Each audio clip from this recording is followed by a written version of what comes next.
तेनालीराम की कहानी। एक बार राजा कृष्णदेव राय अपने दरबारियों से चर्चा कर रहे होते हैं। चर्चा करते करते अचानक चतुराई पर बात शुरू हो गई। महाराजा कृष्णदेव राय के दरबार में राजगुरु से लेकर कई अन्य दरबारी तेनालीराम से जलते थे। ऐसे में तेनालीराम को अपमानित करने के लिए एक मंत्री ने दरबार में कहा कि महाराज, दरबार में एक से अधिक बुद्धिमान और चतुर लोग मौजूद हैं, और अगर मौका दिया जाए तो हम सब अपनी चतुराई आपके सामने पेश कर सकते हैं। लेकिन महाराज कृष्णदेव ने आश्चर्य से पूछा, लेकिन कौन सा मंत्री? इस पर सेनापति ने कहा, महाराज, दरअसल इस दरबार में तेनालीराम के अलावा किसी को भी अपनी चतुराई साबित करने का मौका नहीं दिया जाता है। हर बार तेनालीराम चतुराई का श्रेय लेते हैं, फिर बाकी लोग अपनी क्षमता कैसे दिखा सकते हैं? महाराज कृष्णदेव राय समझ गए कि सेनापति की बात सुनकर दरबार के सभी लोग तेनाली के खिलाफ उतर आए हैं। इसके बाद महाराज कुछ देर शांत रहे और मन ही मन सोचने लगे। तभी महाराज की नजर भगवान की मूर्ति के सामने जल रही अगरबत्ती पर गई। अगरबत्ती देखकर महाराज के मन में सभी दरबारियों की परीक्षा लेने का विचार आया। उन्होंने तुरंत कहा, आप सभी दरबारियों को अपनी योग्यता साबित करने का मौका जरूर दिया जाएगा।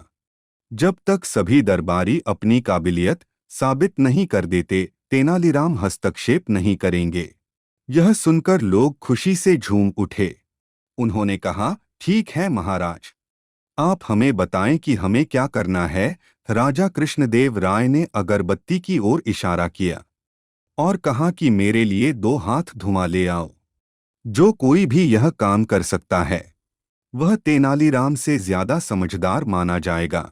महाराज की बात सुनकर सभी दरबारी सोच में पड़ गए और आपस में चर्चा करने लगे कि यह कैसे संभव है, धुएं को कैसे नापा जा सकता है।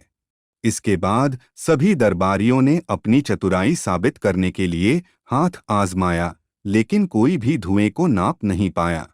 जैसे ही किसी ने धुएं को मापने की कोशिश की, उनके हाथों से धुआं उड़ गया। जब सभी दरबारियों ने हार मान ली तो उनमें से एक ने कहा, महाराज, हमारे अनुसार धुएं को मापा नहीं जा सकता है। हाँ, यदि तेनालीराम ऐसा कर सकते हैं तो हम उसे अपने से अधिक बुद्धिमान समझेंगे, लेकिन यदि वह सक्षम नहीं है तो तुम्हें उसके साथ हमारे जैसा व्यवहार करना होगा। राजा ने मुस्कुराते हुए कहा, तेनालीराम क्यों तैयार हो? इस पर तेनालीराम ने सिर झुकाकर कहा, महाराज, मैंने हमेशा आपके आदेशों का पालन किया है। मैं इस बार भी निश्चित रूप से तैयार हूँ। इसके बाद तेनालीराम ने एक नौकर को बुलाकर उसके कान में कुछ कहा। उसकी बातें सुनकर नौकर तुरंत दरबार से बाहर चला गया। दरबार में चारों तरफ सन्नाटा पसरा हुआ था। हर कोई यह देखने के लिए दौड़ रहा था कि कैसे तेनालीराम राजा को 2 हाथ धुआं देता है। तभी सबकी निगाह उस नौकर पर पड़ी जो कांच की बनी 2 हाथ लंबी नली लेकर दरबार में वापस आया। तेनालीराम ने उस कांच की नली का मुंह अगरबत्ती से निकलने वाले धुएं पर लगा दिया। कुछ ही समय में कांच की पूरी नली धुएं से भर गई और तेनाली ने जल्दी से उसके मुंह पर कपड़ा रखकर नली को बंद कर दिया और महाराज की ओर इशारा करते हुए कहा, महाराज, यह लीजिए 2 हाथ धुआं। यह देख महाराज के चेहरे पर मुस्कान आ गई और उन्होंने तेनालीराम से नली ली और दरबारियों की ओर देखा। तेनालीराम की चतुराई देखकर सभी के सिर शर्म से झुक गए। वहां कुछ दरबारी भी तेनालीराम के पक्ष में थे। वे सभी तेनालीराम के प्रति सम्मान रखते थे।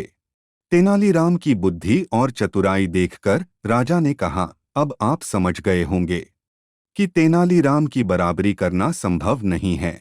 जवाब में दरबारी कुछ नहीं कह सके और उन्होंने चुपचाप अपना सिर झुका लिया। कहानी से सीख, हमें दूसरों की बुद्धिमत्ता का सम्मान करना चाहिए और किसी की चतुराई से जलन नहीं करनी चाहिए।